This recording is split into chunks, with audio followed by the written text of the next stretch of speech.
Welcome back to She's Diabetic. So today I have two very, very special and esteemed guests with me.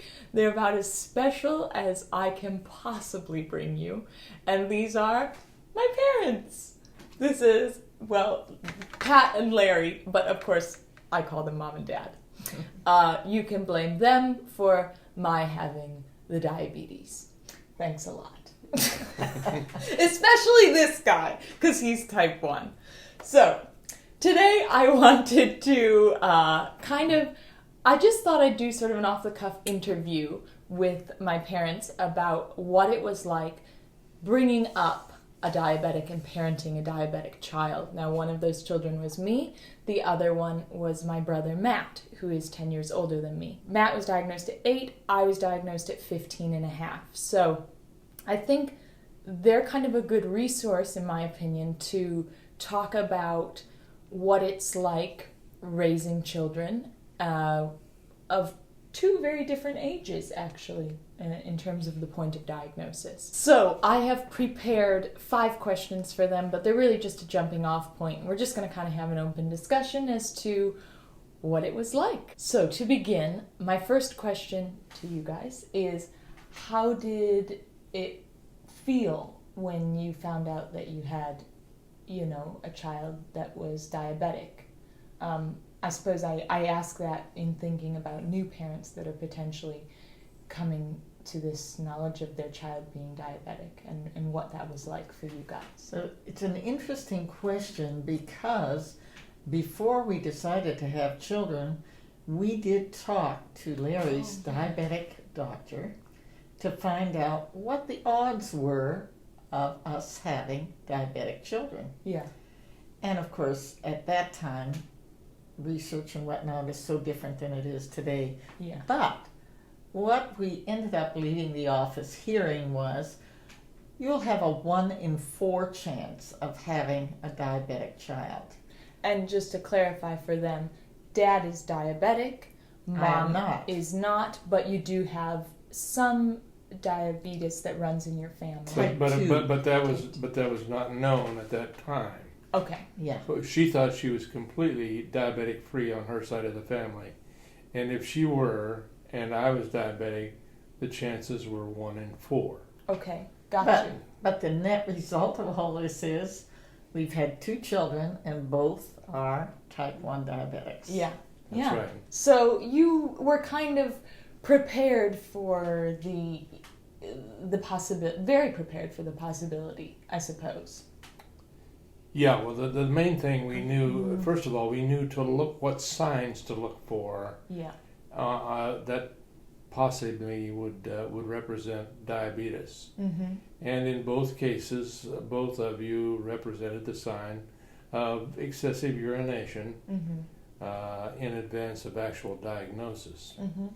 Now, if I may take a moment to go back to the point when I was first diagnosed as diabetic, I not only suffered excessive urination, but I had extreme weight loss as well. Yeah. Which means I was probably at the edge of acidosis. Yeah, ketoacidosis. Ketoacidosis, and so it was that was, but we didn't even think about diabetes in the family at all because there was no sign of diabetes on either side of my family. Got you. I appear to be a prime mover, so to speak, in the whole process. Always leading the pack. Exactly.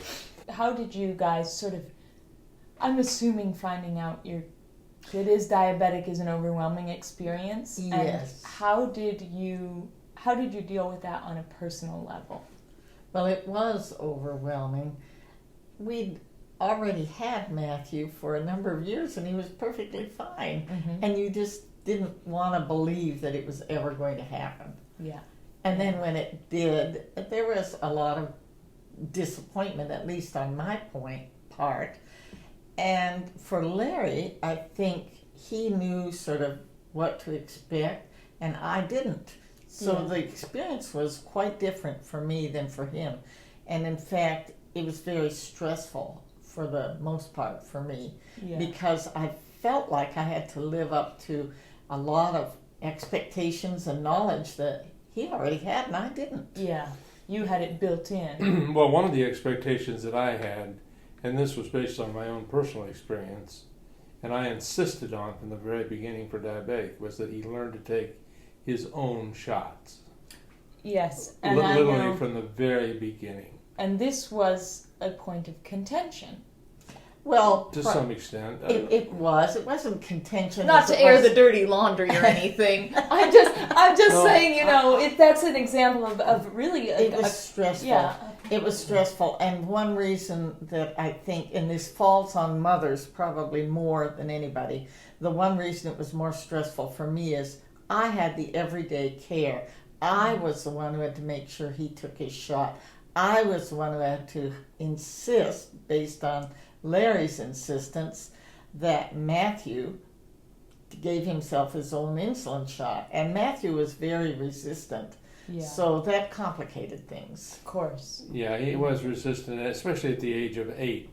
But I knew from personal experience that it's tougher to get off the process of your parents giving you the shots and then you doing it yourself than it is to adopt it and just go the hard route from day one. Yeah, and I suppose independence as well. I mean, I contracted diabetes at 15, and I could have, I suppose my parents would have given me the shots, but it was never really a thought of mine that I really ever wanted to do that, first of all. And the doctor I was going to at that time strongly recommended that I do my own shots. Yeah. So that was, and obviously it is stressful. It's stressful knowing what to feed your kids. Are they going to eat it? Are they going to sneak snacks? Yeah, I suppose low blood sugar in the night. Right. Exactly. All of those things. We did not have continuous glucose monitors at all in those days. Yeah. Now, Dad and I are both sporting a Dexcom G5 and G6 at the moment, so we're into our CGMs. the CGM is a They're life changing. wonderful device, and we can discuss that later. But in any event, it was stressful. There's no doubt about that. But it was doable, But especially with a child at age 8, there's just lots of things that you have to deal with that really you don't have to deal with at someone at 15. But they are all very, very doable, and you just have. And now I had sympathy for my child because, of course, I'd gone through the same thing, and I knew exactly what they were going to face throughout life. But of course, they have better tools than I had in those days too. So yeah. And we got through it all, but that doesn't mean it wasn't without some tears and frustration and difficulty. All those things were a part of it, adjusting to this. Plus, over the years, Matthew's reaction to being diabetic had a lot of variations in it too. Yeah. He came to accept the fact that he was diabetic, but then as time went on, I think he was thinking, wow, I think I could quit giving myself shots and I'd be okay. Maybe a bit of denial almost. A little bit of denial, but he also got to the point where he stopped giving himself shots for a while. And there were ways that didn't go well. No, I'm sure that. How long after you first contracted diabetes did that happen? Oh, it was at least a couple of years later before that actually happened. But, I think when you're growing up, you want to be just like every other kid. And if they weren't taking shots and you were, you'd like to go for a period and not take shots and see how it works. So Matthew gave us a lot of experiences with his insulin testing. pumps were not an item that was even available in those days. So it was not an option. There was no substitute for shots. And, you would take, I think he took at least 3 shots a day. Yes. And sometimes 4, as did I in the very beginning. So, it's not a pleasant experience. It's much more pleasant today with an insulin pump than it ever was with with taking shots and administering the insulin that way. Yeah, I do think, like, I mean, I don't have any children, so I can't say, but I'm sure to have kids that are on insulin pumps, it's far more easy to kind of manage that, and you only have to do one injection, as it were, every time you change the infusion site every 3 days, as opposed to facing that injection 3 times a day or sometimes more and whatnot. And even that infusion insertion is far less painful than an insulin shot, in all honesty. Yeah. That one every 3 days is less painful than each and every insulin. So I'm a strong proponent of the insulin pump myself. I've had diabetes for now 60 years. So, I've been on the pump for about the last 10 years, maybe a little more. And I can say that the insulin pump is a vast, vast improvement. And of course, continuous glucose monitoring, especially paired with that, with this Dexcom unit, is really the solution in knowing continuously where you're at and really maintaining good control. And Mom, I think you wanted to mention something about Well, some of the concerns that I as a parent had for my children growing up, and I think these are normal concerns that any parent will have, and they're all things that can be dealt with. But you are concerned about, do other families know my child is diabetic? Does the teacher know my child is diabetic, which is a real critical thing to let them know. Also to provide at school snacks that they can get and give them the freedom to get those snacks if they are running a low blood sugar. And with regards to their close friends and playmates, there may be times when somebody wants you to come over after school or even have an overnight. And as a parent, then, you want to be all prepared for those kind of things and prepare the other parent, not by putting the fear of God into them as to all the different preparations they need to make, but just to assure them that if there's a problem, you can call me. Probably if you ask my child, they can give you all the information they need about where they're at.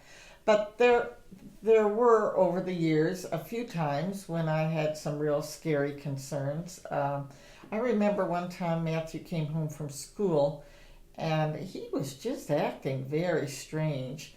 And we had to hurry to get him off to a music lesson, and basically just determined his blood sugar was very, very low. It was below 40. Oh, wow. And when you're in a situation like that, the best thing is not to push yourself to be on any schedule, to give them time and to give yourself time for their blood sugar to come up to normal. And, there are just times you're going to be late for something or miss out on something as a result of that. But that's just part of the whole experience, I guess, of being a diabetic, and not to let those little problems, and they are problems, but not to let them overwhelm you and inconvenience you to the point that, I'm afraid to go anywhere. I'm afraid to let my child go anywhere. I'm afraid to let him have an opportunity to play and be away from home. So all of those things. And one of the best learning experiences for Matthew was that he went to a diabetic camp one summer. Yeah. And that was a learning experience in a variety of ways. But for him, being around a number of other diabetic children helped him to see how other children dealt with their diabetic problem, and sort of how he compared with the way he handled his diabetic situation with them. And he learned a lot. He learned that a lot of children don't have as much support as he had when he experienced being diabetic. So now, many of these things that you just discussed are made a lot easier if you can have accurate, continuous glucose monitoring. Well, but it's almost not even, that's totally true. And even with certain, I know Dexcom, you can share the information, so your child can be wearing a glucose monitor, but the information actually gets pushed to the parent's smartphone. so they can, monitor it remotely. Wonderful, absolutely. And you can do that from anywhere in the world. You can, and that's incredible. I'm just trying to get Dad to share his with me. I don't know why he's not giving up the goods. I mean, I just want to know, But well, if I go a little high, I don't need the lecture, the lecture. But really, in all seriousness, I think that is really excellent advice. And again, I'm trying to put myself in the shoes of parents that might be watching this and might come to this video. And I'm sure there is that fear of you don't want to do anything for fear that something's going to go wrong. But it's what you're saying is kind of, you have to challenge that. Be willing to take some risks. Yeah. And I think also as a parent, it's as important as possible to make your child feel like he is still pretty much a normal kid. Yeah, he has this challenge. But if you make too much of a fuss over it, I think he's intimidated by the challenge rather than up to the challenge. And you want kids to feel empowered and believe that with proper control, hey, I can be just like anybody else. Now, back in those days, a number of years ago when Matthew was younger, and he is now 41, we went through periods where he was sneaking candy and all sorts of things. And it's very, very frustrating to deal with, but it's not the end of the world. You will get through it. One of the things we used to do, which was sort of a fun thing, was to have a Friday fast food treat, and a Friday treat of some sort, so that he didn't feel like he was always excluded from having ice cream or what have you.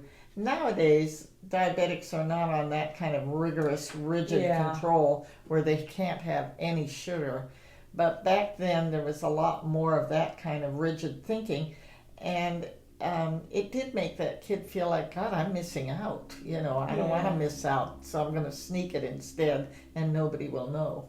Well, and I think it's important to note, a lot of what you guys are kind of referring to is my brother, because he was diagnosed younger, you had far more involvement with the bringing up and managing, micromanaging the disease far more than, say, when I was diagnosed, because I was a little bit more, I was in high school, I was 15 and a half, so just about to get my driver's license, which I got at 16 on the dot. So I think, the age between 8 and 15 are tough. I mean, obviously, the younger a person contracts diabetes, the more challenging it is for the parents. There's no doubt about that. But in any event, it's all doable. It is. And particularly with today's tools. Oh, yes. Again, I can't overemphasize that continuous glucose monitoring. That is a tool that is just enormously helpful. Yeah. And it's enormously helpful for children to know there are a lot of swings they're going through, especially when they're in puberty. Yeah, which I experienced, actually, being diagnosed 15 and a half. I've already talked about it on my channel, right in the middle of puberty. Well, and that's why it's sort of a relief when they reach beyond that point, because then those hormones are not all going as goofy as they did when they were younger. But I think kids need to know it's pretty normal part of the disease. That you have some of these mood swings. You feel good sometimes, you feel crummy other times, what have you. And the more they realize that's part and parcel sometimes of growing up and being diabetic, it's easier to deal with if you don't think you're just a freak show out there. But then I am a living testimony to the fact that type 1 diabetes is not a death sentence by any means. No, absolutely. I mean, as I said, I've had diabetes for 60 years now, and I'm still not in perfect health, but at least I'm sitting upright and taking nourishment, So. Hey, it's true, though. Perhaps a bit too much nourishment now. But in any event, it's not a death sentence.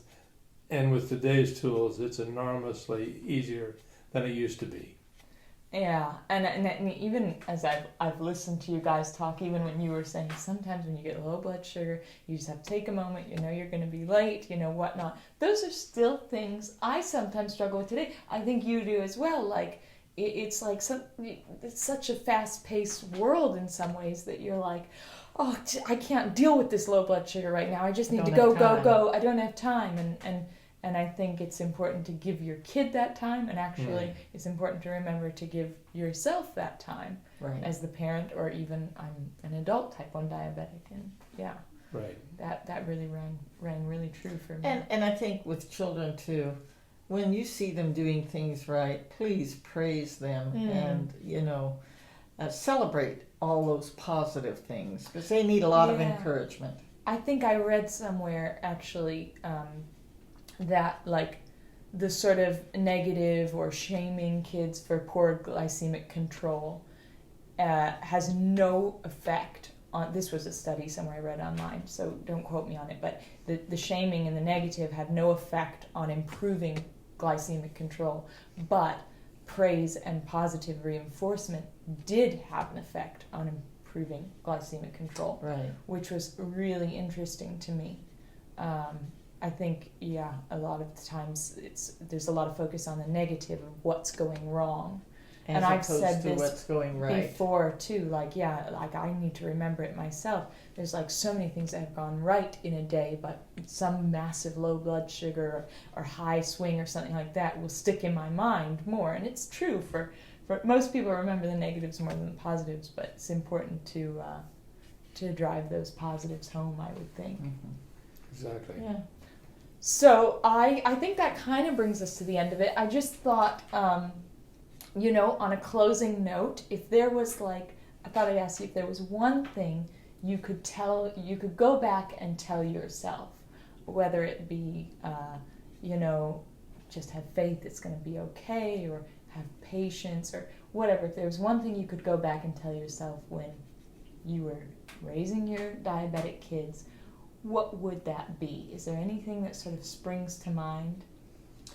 Tell myself as opposed to tell my diabetic child. Tell yourself, exactly. Well, that I think just to be more encouraged and hopeful and realize that things are going to be just fine. I think a lot of times we stress over too many little things and don't feel confident enough about the things that are going right. Yeah. And just not get too distressed over those things, In my case, I think, of course, already being a diabetic, it was possible for me to provide an example of the long-term effect of what they might be looking to in the future. And that I think that was generally encouraging to both of our children to see that. So I'd say that was the thing that I contributed more, I guess, than anything else. And anything you would tell yourself, like, you know, I for example, I do wonder, would you still drive home an 8-year-old, give themselves their own shots? Because I think that will probably be a little controversial, if I'm honest. I would. I would. The problem with not doing that from the very beginning is it's going to be, I think, and we never experienced it ourselves, but I think it's a tougher transition, that the battle takes place over a lot longer period of time. Yes, taking that first shot in the very beginning is stressful, but that stress is less, in my opinion, than the stress of stringing out the issue once you've given them shots for 5 years and then saying, okay, now you need to learn to do it. And there's going to be a lot of resistance over a longer period of time as opposed to just going straight to it in the beginning. But each child is different. Yes. And for some children, that approach works. For others, it does not. And I think you know your own child better than anybody. Don't be an enabler, really forcing your child to be dependent on you. Help them to become independent. whether it's immediately giving their own shots. Obviously, for really young children, that isn't even an option. Yeah. So, Well, and it's a little bit different too It's with very with different. insulin pumps. You would put on a pump. You say assist your kid to get their pump on every 3 days, and then they're really good to go. So I do think it is a little bit different with shots and pumps. It is. But I kind of Very wanted different. to bring that up because I think you take quite a strong stand on that in terms of a kid A giving very their strong shots. stand. First of all, which actually I don't know that I would completely agree with that. So that's and I don't know that you would. Well, Obviously, I didn't. it was a point of contention. So it's sort of like I think it's worth bringing up each side. Well, I think Larry felt it was a way to empower your child to have control over his diabetes And independence. and independence. That was the big key thing. Exactly, the independence. But I personally am prone to want to implement permanent solutions to things You are. quickly. Yeah. Permanent. And that is the permanent solution. Yeah. And if you can introduce a permanent solution early, in my mind, now there are other people involved here. Obviously, the people that you're being permanent about. That can be an issue. Okay, thanks to modern technology with all these CGMs and everything, the camera still cuts out at about the 15-minute mark. So I just had to restart again. So I'm not sure where we got cut off at, but we were talking about Well, we were talking about, I think, we were about ready to talk about the openness with which you discuss the fact that you are diabetic with friends or anyone for that matter. And I know over the years that has changed. I know that I personally was very, very, very private and would never, ever tell anyone unless they really had a need to know. Personally, that was just the way I was. But that was probably a mistake when I did that more than I should have. If you get in trouble, obviously, with a low blood sugar or something, people need to know. it's helpful for people. And I never wore a bracelet of any kind, never any sign of being a diabetic. And I'm sure there are still people that I knew and knew well who still don't know that I'm diabetic. And I had just the opposite approach on that. I felt like it was better for people to know.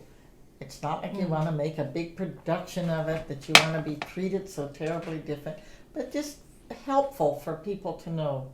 Should there ever be a problem that arose, it would keep them from being shocked, and it would give them, some knowledge as to what to do. Yeah. If you didn't know, you wouldn't know what to do. And it's just much easier, I think, to be open about it. And frankly, both of our children were very open about it. Yeah. It never created an obstacle that I was aware of with their relationship with their friends or anything else. Yeah. For them, yes, sometimes it was a difficult sort of a challenge when other people could go off and eat whatever they wanted and keep late hours and do whatever they wanted. Yeah, there were times that it meant they couldn't do that. But for the most part, it really didn't create many problems. Well, and even here, this just illustrates, Dad was really private. You're less private now, I would say. Oh yes, I'm much less. And I will say that my experience over the years has been that, people care a lot less whether I'm diabetic or not than I ever thought they did when I was younger. Yeah. I thought, my gosh, I'm damaged goods. Oh, Is anyone ever going to want to marry me? Yeah. Well, and or be a friend with me or whatever. That was a concern, in the beginning. But it's a lot less concern than you really think it's going to be. A lot less. Yeah. Well, and I think that is true. That those are all those concerns. They're real concerns, and they're Right. things that it's probably natural to flip through the mind or to sit there and take up a Right. nest. But yeah, it just goes to show everyone is a little bit different. Because I do think I was probably more private about it in high school, a little bit more private about it, and obviously now, on this YouTube channel, so I've got to really come to the other extreme. Yeah, the privacy has gone out the window. Privacy is out the window. But yeah, I think Yeah, now that you've gone worldwide. well, attempting. Yeah. Okay. Well, I think for me, I think that has been incredibly interesting. So I hope it's interesting for other people I hope so. too. You bet. It's just been, a couple of parents of type 1 diabetics and their experience, and granted they have a kind of unique experience because one of the parents is type 1, and obviously sometimes you do get diagnosed when your parents are the parents are not type 1, and it's a totally new ball game for them. But hopefully this just gives a little bit of an insight into what it's like parenting a diabetic, and I hope you guys have enjoyed it. And I thank you guys Thank you. for being my most esteemed guests. Indeed. Our All right. most esteemed daughter. And I will so esteem those. Kind regards. You bet. All right.